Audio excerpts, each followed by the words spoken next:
My name is Eric Rasecke. I started out my career in the United States Navy, serving from 1988 to 1992. I was assigned to a fighter jet squadron, F-14s, served over in Beirut, Iraq, did 3 tours in Iraq, fighting in Desert Shield, Desert Storm, and Afghanistan. I joined the Sheriff's Department in '94, and because of the scheduling, didn't quite like the rotating shifts, so I switched over to the Greensboro Police Department in 1995 and stayed with them until I retired in 2018. The first time I met Mr. Routh was toward the late 90s, doing a traffic stop. And his vehicle had no insurance. Tag was expired, was the probable cause on that. Further revealed that his license had been suspended. Mr. Routh's attitude was, that he was above everybody. He could do what he wanted. It didn't matter. He was pretty entitled. He never threatened me in any way, just very mouthy. He ran his mouth quite a bit about how he can get off, and he owned a successful business and no one would do anything to him, and he knew everybody in Greensboro. So that was my very first interaction with him. Mr. Routh, you'd see him all the time driving his company trucks.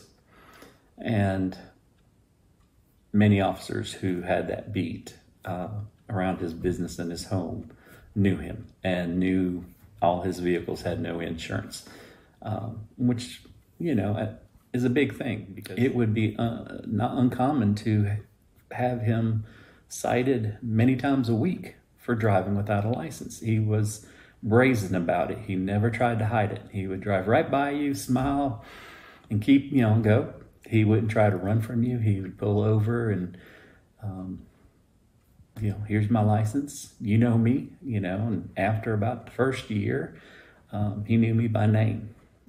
My patrol zone, my beat was in the area where he lived as well as where he worked. And we got on first name basis. On duty, there was numerous times, again, driving his vehicles, having him cited constantly for his just blatant disregard for traffic laws. At the beginning years, he was very successful with his roofing business. He stayed very busy. So it really bewildered me. How can this man who's being very successful not keep up with his license or insurance? Because he could afford it. He could get through it. And again, the business was doing very well. As years went by, you can see a change in him. I started investigating reports of from hit and run to vehicles. I located the vehicle in front of his house, ended up charging him for that crime. I located a stolen equipment on his property. I located numerous articles that he did not legally own on his property. So those charges were brought up. He started to build additions onto his home that were not compliant with city code. At his home, he would house a lot of his employees. There has been paraphernalia over there. Again, all my interactions with him, he liked to run his mouth and play the victim. He felt the city was always against him, and he would file complaints against myself and other officers, feeling that we were picking on him. Of course, the complaints were always unfounded because the interactions were justified, the charges were justified. The court systems, he would plead into numerous charges, and they would condense a lot of the charges into a single charge just to help alleviate the docket. And since none of his crimes contained any bodily injury or actually injury to people, he wasn't deemed a threat, a dangerous person. So they allowed him out with low bonds, or they would actually dismiss charges. I've never, in all my encounters with him, he never threatened any type of danger other than when I had to take him to jail. You know, he would be mad, and I couldn't take that no differently than anyone else I took to jail that was mad. You know, it was about the last time I saw him over at the mall. He approached me and my family and made some comments about remembering him, and he will always remember me, and asked if I was jealous of him, and that he was great and better than me, you know, along those lines. Again, there's no specific threat, but it is more of an intimidation factor than a threat. You can tell a physical difference or a difference in his appearance throughout time. Again, I said his business was very successful. Early 2000s, you can see a difference in his appearance.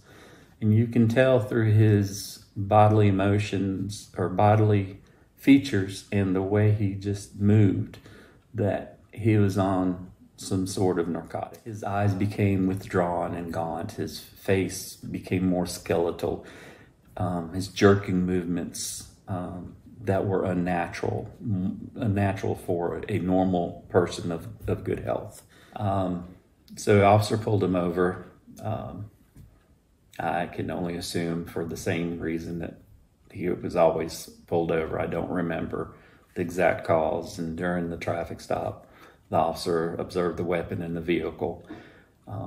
He then drove away from the officer and drove to his business, ran into the business and barricaded himself inside the business and refused to come out, at which point the area was locked down and negotiators came in.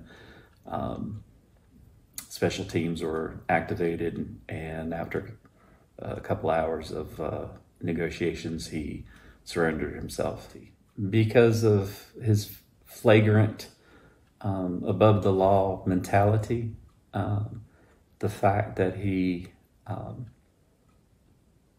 felt he could do anything, the city was after him